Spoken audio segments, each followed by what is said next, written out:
హిందూ మతంలో హనుమాన్ చాలీసాకు ప్రత్యేక స్థానం ఉంది. హనుమాన్ చాలీస పఠనం వలన హనుమంతుడిని మెప్పించి ఆయన దీవెనలు పొందుతాయని అంటారు. హనుమాన్ చాలీసా చదవటం వలన శని ప్రభావం కూడా పోతుంది. హనుమాన్ చాలీసా చదవడానికి ఒక సమయం పద్ధతి ఉన్నాయి. అందులోని ప్రతి శ్లోకానికి ప్రత్యేక అర్థం ఉంది. హనుమాన్ చాలీసా పఠనం వలన ఒక వ్యక్తిపై అద్భుత ప్రభావం ఉందని అంటారు. పొద్దున లేదా రాత్రి ఈ హనుమాన్ చాలీసా చదవడానికి మంచి సమయాలు.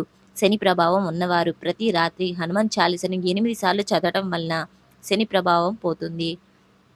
అలానే హనుమాన్ చాలీసా ముందు 8 పంక్తులు చదవడం వలన ఎవరిని అయినా నిందించడం వలన చేసిన పాపాలు తొలగిపోతాయి. రాత్రి హనుమాన్ చాలీసా పఠనం వలన దుష్ట శక్తులు నీడ మీ జీవితంపై నుంచి తొలగిపోతాయి. పిల్లలకు దెయ్యాలంటే భయం ఉన్నప్పుడు భయం పోగొట్టుకోవడానికి రాత్రిపూట వారు ఈ చాలీసాను చదవటం వలన మంచిది. హనుమాన్ చాలీసాను చదవటం వల్ల హనుమంతుడి కృపకు పాత్రులవుతాము. మీ కష్టాలన్నీ తొలగిపోతాయి.